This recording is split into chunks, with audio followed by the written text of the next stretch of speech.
कि वो बीरा अपने मायके में आई थी और उस दिन सौभाग्य से करवा चौथ का परम पवित्र व्रत था। तो उसने अपनी भाभीयों के साथ मिलकर उस व्रत को रखा। लेकिन जब सायंकालीन वक्त हुआ तो भाइयों ने कहा कि चलो बहन, हम इकट्ठे बैठ के भोजन करते हैं। लेकिन व्रत होने के कारण बीरा ने कहा कि अभी चंद्रमा उदित नहीं हुए हैं और जब तक चंद्रमा उदित नहीं होंगे उससे पहले मैं भोजन नहीं करूंगी। तो भाइयों को अपनी बहन से अत्यधिक जब प्रेम था तो उन्होंने क्या किया कि एक भाई ने पेड़ के ऊपर चढ़ के एक नकली दीपक जलाया, कपड़े का पर्दा करके ओट करके छलनी की ओट करके अपनी बहन को कहा कि देख बहन बीरा, चंद्रमा उदित हो चुका है, आप जल्दी से चंद्रमा को अर्घ्य दे के भोजन हमारे साथ ग्रहण करो।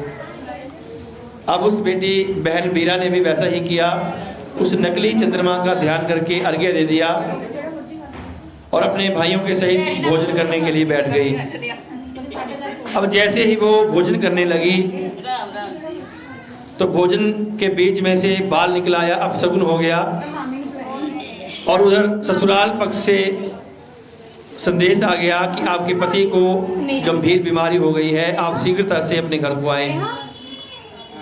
तो अब वो बीरा जल्दी से अपने घर चली गई। तो घर में जाके देखा तो उसके पति को कांटों की गंभीर बीमारी हो गई थी। अब चौथ माता को मनाने लगी कि हे माँ, मैंने बड़ी श्रद्धा, विश्वास और भक्ति से आपकी पूजा की है, तो मेरे साथ ये क्यों हो गया। तो अब वो कांटों को निकालने लगी। तो अगले महीने की चौथ आई। अगले महीने की चौथ ने बोला कि इससे अगले महीने की चौथ मेरे से बड़ी है, आप उससे जाके पूछना। अब बीते बीते 1 साल हो गया। अगले साल की करवा चौथ जब आई तो वो बीरा जो थी अपने पति को दासी के हवाले करके करवा चौथ की सामग्री लाने के लिए बाजार चली गई। अब उस दासी ने क्या किया, जो आखिरी कांटा उसके शरीर के बीच में बचा था उसको निकाल दिया। और उस बीरा के पति राजा ने सोचा कि यही मेरी असली पत्नी है, इसी ने मेरी सेवा पूरा साल की है, और उसी दासी को अपनी पत्नी स्वरूप मान लिया और जो असली पत्नी थी उसको दासी बना लिया। अब बोलते वक्त के साथ वो बीरा क्या करती कि अपने कमरे के बीच में अकेली ही गुनगुनाती कि रानी थी वो दासी बन गई, दासी थी वो रानी बन गई। तो एक दिन राजा ने कहा कि हे दासी, मैं बाजार जा रहा हूँ, आपके लिए कुछ लाना है तो बताओ। तो वो दासी जो उसकी असली पत्नी थी वो बोलती कि मेरे लिए एक गुड़िया और एक गुड्डा लेके आना, मेरे लिए वही काफ़ी है। तो बाजार से वो गुड्डा और गुड़िया लेके आ गए।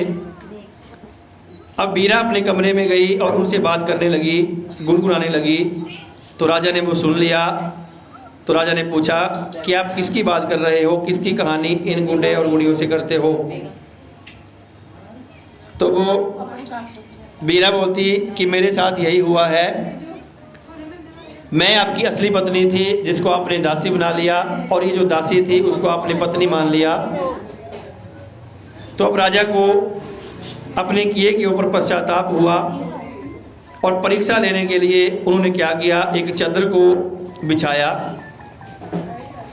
और जो दासी उन्होंने पत्नी बनाई थी उसको बोला कि इस चादर के ऊपर से आप चलिए। अब जैसे ही वो दासी उस चादर के ऊपर से गई, वो चादर इकट्ठी हो गई, क्योंकि कहते कि दासियों का स्वभाव और व्यवहार नहीं बदलता। अब राजा ने फिर उस चादर को ठीक किया। अब जो उसकी असली पत्नी थी जो उसने दासी बनाई हुई थी उसको बोला।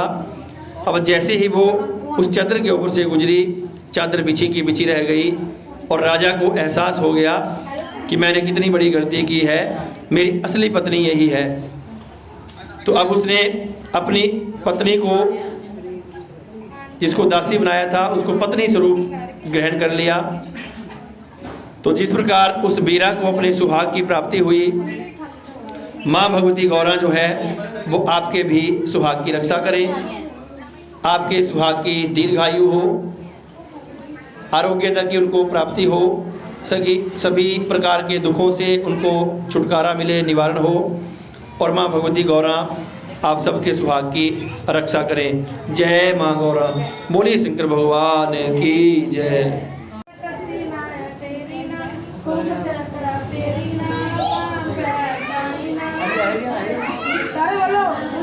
जय माता दी।